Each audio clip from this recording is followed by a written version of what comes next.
আসসালামু আলাইকুম ওয়ারাহমাতুল্লাহ। News BD 30-এ আপনাদের শুভেচ্ছা ও স্বাগত জানিয়ে শুরু করছি। নয়াপল্টনে নেতাকর্মীর ঢল, দ্রব্যমূল্যের সীমাহীন ঊর্ধ্বগতি, দলের চেয়ারপারসন বেগম খালেদা জিয়াসহ সকল রাজবন্দীর মুক্তি, সকল মিথ্যা মামলা প্রত্যাহার ও অবৈধ সংসদ বাতিলসহ একদফা দাবি আদায় কালো পতাকা মিছিল করছে বিএনপি। দুপুর 2টার পরে রাজধানীর নয়াপল্টন বিএনপির কেন্দ্রীয় কার্যালয়ের সামনে থেকে এই মিছিল শুরু হওয়ার কথা রয়েছে। এই মিছিল উদ্বোধন করবেন বিএনপির স্থায়ী কমিটির সদস্য গয়েশ্বর চন্দ্র রায়। মিছিলটি নাইটিঙ্গেল, ফকিরাপুল, আরামবাগ হয়ে আবারও কেন্দ্রীয় কার্যালয়ের সামনে এসে শেষ হবে। মিছিল পূর্ব সংক্ষিপ্ত সমাবেশের জন্য কার্যালয়ের সামনে 2টি ট্রাক দিয়ে অস্থায়ী মঞ্চ তৈরি করা হয়েছে। মিছিলে অংশ নিতে বেলা 12টা থেকে নয়াপল্টনে দলের কেন্দ্রীয় কার্যালয়ের সামনে জড়ো হতে শুরু করেন দলটির নেতাকর্মীরা।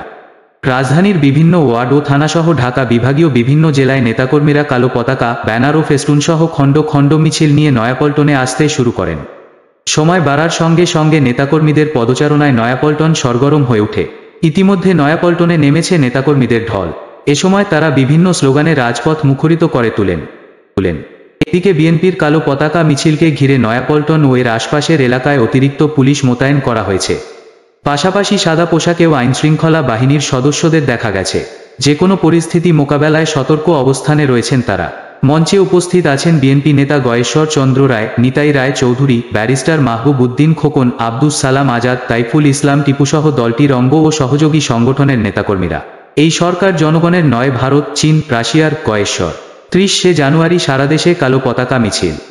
বিএনপির স্থায়ী কমিটির সদস্য গয়েশ্বর চন্দ্র রায় বলেছেন, এই সরকার জনগণের নয়, তারা ভারত, চীন, রাশিয়ার সরকার। তাই আমরা এই সরকারকে মানতে বাধ্য নই। তিনি বলেন, 7ই জানুয়ারি মানুষ ভোটকেন্দ্রে যায় নাই। 7% বেশি মানুষ ভোট দেয়নি। শেখ হাসিনা দেশের 7 ভাগ মানুষের প্রতিনিধিত্ব করছেন, আর তারেক রহমান 93% মানুষের নেতৃত্ব দিচ্ছেন। আজ বিকালে নয়াপল্টনে বিএনপির কেন্দ্রীয় কার্যালয়ের সামনে কালো পতাকা মিছিল শুরুর আগে সংক্ষিপ্ত সমাবেশে প্রধান অতিথির বক্তব্যে এসব কথা বলেন তিনি। এ সময় আগামী 30 জানুয়ারি দেশের সকল মহানগর, থানা, জেলায় কালো পতাকা মিছিল কর্মসূচি ঘোষণা করেন গয়েশ্বর রায়। বক্তব্য শেষে কালো পতাকা মিছিলের উদ্বোধন করেন গয়েশ্বর রায়। এই ধরনের ব্রেকিং নিউজ পেতে ভালো লাগলে অবশ্যই আমাদের চ্যানেলটি সাবস্ক্রাইব করতে ভুলবেন না। আল্লাহ হাফেজ।